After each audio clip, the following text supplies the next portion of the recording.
देवभूमि उत्तराखंड, जिसे बद्री केदार ने अपना निवास स्थान बनाया। देवभूमि में एक ऐसा मंदिर है जो कि भगवान श्री कृष्ण को साक्षात नागराज के रूप में पूजा जाता है और कहा जाता है कि जो भी इस मंदिर में पूजा करता है उसका काल सर्प दोष दूर हो जाता है, उसे अकाल मृत्यु का भय नहीं रहता। ये मंदिर है टिहरी जिले में स्थित सेमुखेम नागराजा मंदिर, जो कि लाखों श्रद्धालुओं की आस्था का प्रतीक है।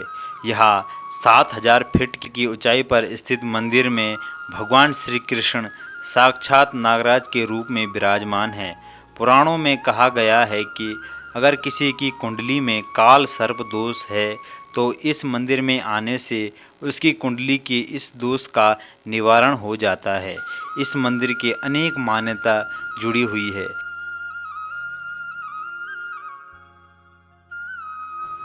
सेमुखेम का मार्ग हरियाली से भरपूर है।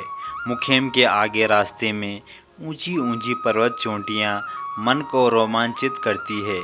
यह स्थान इतना भव्य और सुंदर है कि मन को आनंदित कर देता है।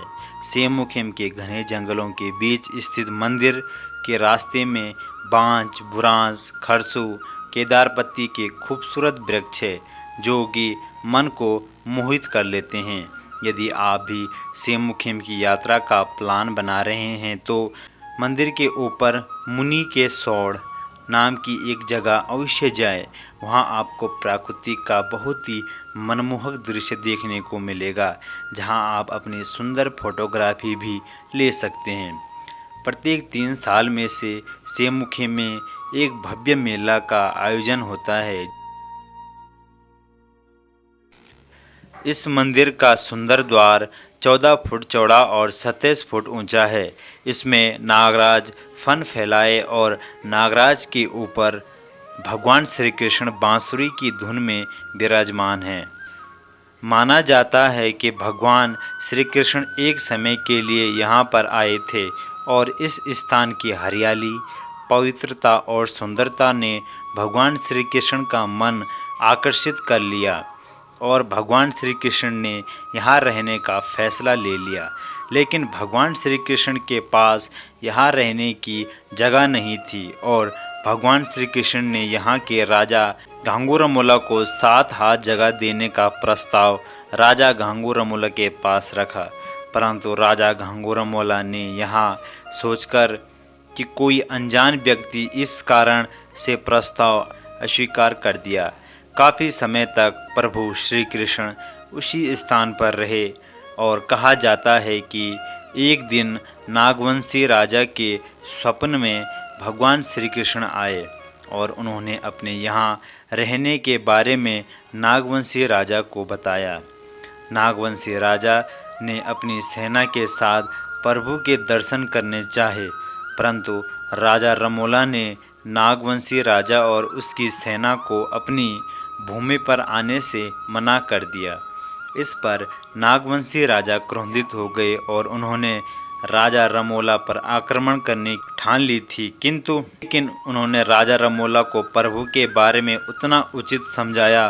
उन्होंने प्रभु श्री कृष्ण के बारे में राजा रमोला को बताया और फिर राजा रमोला को प्रभु श्री कृष्ण के रूप को देखकर अपने कार्य पर लज्जित आई और राजा रमोला ने हाथ जोड़कर प्रभु से माफ़ी मांगी और प्रभु ने राजा रमोला को प्रेम पूर्वक माफ़ कर दिया। इसके बाद से प्रभु वहाँ पर नागवंशियों के राजा नागराजा के रूप में जाने जाते हैं। कुछ समय पश्चात प्रभु ने वहाँ के मंदिर में सदैव के लिए एक बड़े से पत्थर के रूप में विराजमान होना स्वीकार किया और अपने पवित्र परम धाम को चले गए और इसी पत्थर की आज भी नागराजा के रूप में पूजा होती है।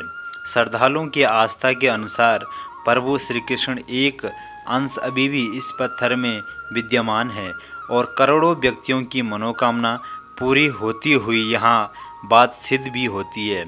कहा जाता है कि जब द्वापर युग में भगवान श्री कृष्ण बाल रूप में लीला कर रहे थे तो एक दिन उनकी गेंद यमुना नदी में गिर गई।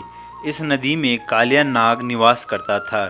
जब भगवान श्री कृष्ण ने गेंद लेने के लिए नदी में उतरे तो कालिया नाग ने उन पर आक्रमण किया, किंतु श्री कृष्ण ने उनका सामना किया और कालिया नाग को हारना पड़ा। तब भगवान ने कालिया नाग को वहाँ से भागकर सेमुखेम जाने को कहा। प्रभु की महानता को देखकर कालिया नाग ने उनसे सेमुखेम में दर्शन देने की विनती की। अंत समय में भगवान श्री कृष्ण ने द्वारिका छोड़कर उत्तराखंड के रमोला गढ़ी में आकर कालिया नाग को अपने दर्शन दिए और वहीं पत्थर में स्थापित हो गए। तभी से यह मंदिर सेमुखेम नागराज मंदिर के नाम से जाना जाता है।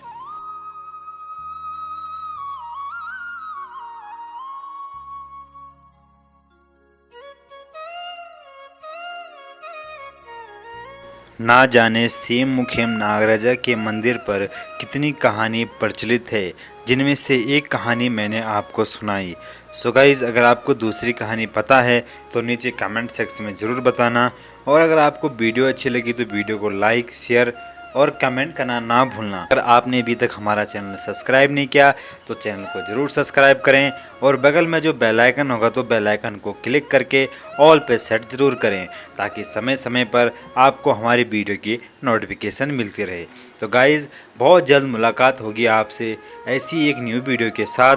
तब तक के लिए भगवान नागराजा की कृपा आप पर बने रहें। जय सेमुखेम, जय नागराजा।